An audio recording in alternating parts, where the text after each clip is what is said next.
जय हिंद दोस्तों, आप सभी का स्वागत है आज की इस वीडियो में। आज की इस वीडियो में हम बात करने वाले हैं केंद्र सरकार की महत्वपूर्ण योजनाएं एवं कार्यक्रमों के बारे में हम बात करेंगे, जो कि एग्जाम के लिए बहुत ही महत्वपूर्ण हो जाता है। इस वीडियो में हम बात करेंगे प्रधानमंत्री जन धन योजना, मेक इन इंडिया, सांसद आदर्श ग्राम योजना। इन सभी तमाम योजनाओं के बारे में हम बात करने वाले हैं। तो हम बिना देरी किए शुरू करते हैं आज की वीडियो को। सबसे पहला है हमारा जनधन योजना। जनधन योजना की बात करें तो इसकी शुरुआत 28 अगस्त 2014 को इसकी शुरुआत की गई थी। इसका उद्देश्य था अधिकतम लोगों को बैंकों से जोड़ना, जिससे उन्हें बचत का प्रोत्साहन मिल सके। यह योजना जो है किसके द्वारा शुरू की गई थी, तो यह योजना मिनिस्ट्री ऑफ फाइनेंस के द्वारा संचालित की गई थी। अब तक 46.25 करोड़ खाते दिसंबर 2022 तक खोले गए हैं। इस योजना में बैलेंस शून्य होने पर बैंक आपसे कोई शुल्क नहीं लेता है। पहले क्या होता था, तो अगर आपके खाते में 0 रुपये है तो ये इसमें आपका शुल्क लगता था। इस योजना के बाद से बैलेंस जो है शून्य होने पर आपसे कोई शुल्क नहीं लेता बैंक। जनधन योजना पर बीमा लाभ भी ले सकते हैं आप, जिसके तहत रुपये 1 लाख का दुर्घटना बीमा है और 30,000 का सामान्य बीमा कवर दिया जाता है। इस योजना के अनुसार देश के विभिन्न बैंकों में जनधन खातों में जमा राशि 1.3 लाख करोड़ रुपए से अधिक है। प्रधानमंत्री जनधन योजना में महिलाओं की भागीदारी की बात करें तो 55.2% महिलाओं की भागीदारी रही है। अगला है skill India mission. Skill India mission की बात करें तो इसकी शुरुआत 15 जुलाई 2015 को इसकी शुरुआत की गई थी। किसके अंतर्गत शुरुआत की गई थी, तो प्रधानमंत्री कौशल विकास योजना के अंतर्गत स्किल इंडिया मिशन की शुरुआत की गई थी। मंत्रालय की बात करें तो कौशल विकास और उद्यमिता मंत्रालय, ministry of skill development and entrepreneurship के द्वारा शुरू किया गया था। उद्देश्य की बात करें तो स्किल इंडिया का मिशन का उद्देश्य है गरीब बच्चों को कौशल को उभारना और उन्हें किसी कारणवश अपनी पढ़ाई को विराम लगा दिया था, इसको जागरूक करना इस स्किल इंडिया मिशन का उद्देश्य था। देश में युवा बेरोजगारों को दूर करने के लिए, युवाओं को प्रशिक्षित कर युवाओं को रोजगार योग्य बनाने के लिए एक व्यवस्था का निर्माण करना। इसमें artificial intelligence, 3D printing, robotics, big data, VR, internet of things आदि कोर्सों पर ध्यान दिया जाता है। यह कोर्स जो है पूर्णतः निःशुल्क है। इसमें युवाओं को 2 लाख रुपए का व्यक्तिगत दुर्घटना बीमा दिया जाता है। अगला है make in India. Make in India की बात करें तो इसकी शुरुआत 25 सितंबर 2014 को मेक इन इंडिया की शुरुआत की गई थी। इसका उद्देश्य, मेक इन इंडिया का मुख्य उद्देश्य वैश्विक विनिर्माण का कायाकल्प को बदलना है। यह पहल दुनिया भर के संभावित निवेशकों और भागीदारों को न्यू इंडिया के लिए आमंत्रित करता है। देश के सकल घरेलू उत्पाद में विनिर्माण क्षेत्र की हिस्सेदारी को वर्ष 2022 तक 16% से बढ़ाकर 25% तक करना है। नियत आधारित विकास को बढ़ावा देना मेक इन इंडिया की सहायक पहल है। अगला है दीनदयाल उपाध्याय अंत्योदय योजना।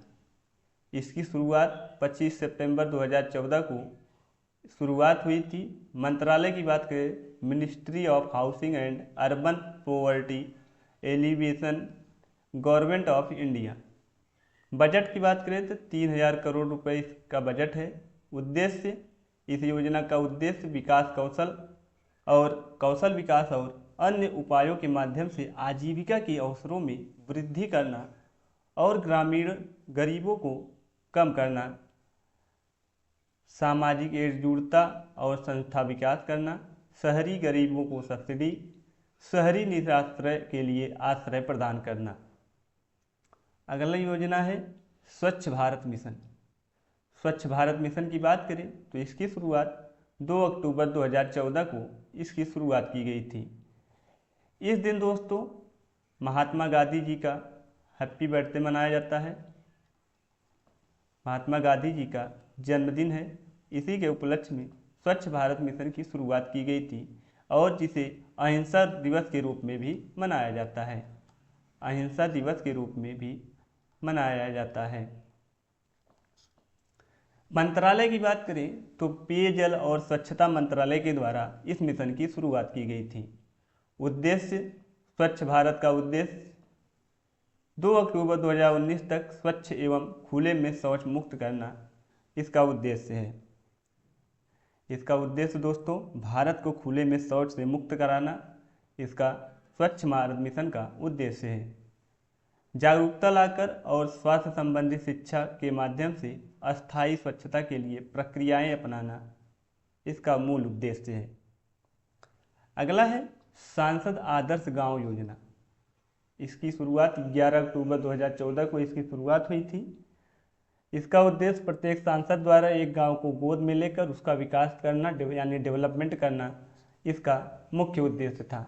इसी किसके नाम पर रखा गया? सांसद। तो सांसद के नाम पर रखा गया। सांसद द्वारा किसी गांव को गोद में लेकर उसका डेवलपमेंट करना इसका उद्देश्य था। अगला है मिशन इंद्रधनुष योजना। मिशन इंद्रधनुष योजना की शुरुआत 25 दिसंबर 2014 को इसकी शुरुआत की गई थी। इंद्रधनुष के 7 रंगों को प्रदर्शित करने वाला मिशन इंद्रधनुष का उद्देश्य उन बच्चों का 2020 तक टीकाकरण करना जिन्हें टीके नहीं लगे हैं या डिप्थीरिया, बलगम, टिटेनस, पोलियो, तपेदिक खसरा तथा हेपेटाइटिस बी रोकने जैसे 7 टीके आंशिक रूप से लगे हैं। मिशन इंद्रधनुष योजना 2.0 की बात करें तो यह 2017 में प्रभावी हुआ। इसमें 2 साल से कम उम्र के 90% बच्चों का टीकाकरण कवर करना इसका मूल उद्देश्य था। मिशन इंद्रधनुष योजना 3.0 की बात करें तो यह 2020-21 में प्रभावी हुआ।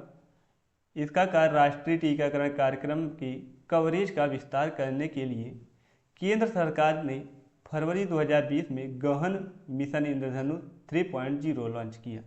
इस मिशन का उद्देश्य असंगठित आबादी तक उनके टीकाकरण के लिए पहुंचना है और साथ ही सार्वभौमिक टीकाकरण के माध्यम से सभी उपलब्ध टीकों का पेशकश करना है।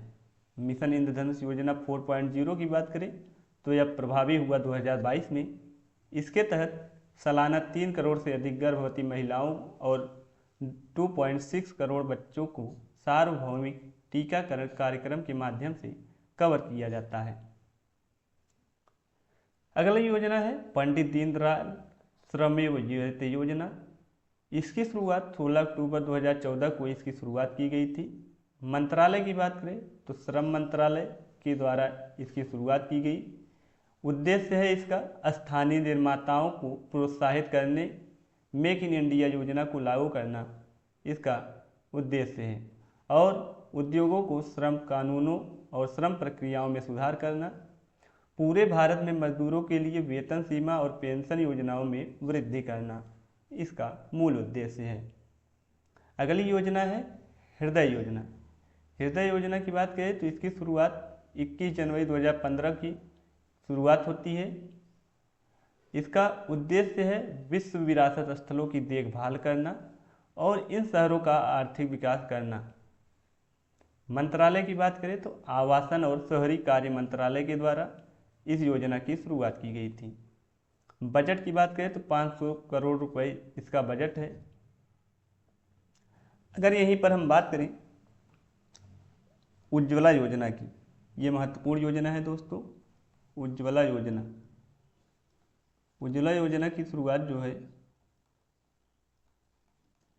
उज्ज्वला योजना की शुरुआत जो है 2016 में इसकी शुरुआत की गई थी। ये रहे आज के महत्वपूर्ण क्वेश्चन जो कि एग्जाम के लिए बहुत ही महत्वपूर्ण है, जो कि केंद्र सरकार की महत्वपूर्ण योजनाएं हैं। यहाँ से क्वेश्चन बनने के चांस अधिक रहते हैं। दोस्तों अगर आप हमारे चैनल पर नए हैं तो चैनल को सब्सक्राइब कर लें ताकि आने वाली हमारी हर एक वीडियो आप तक जल्द पहुँचे।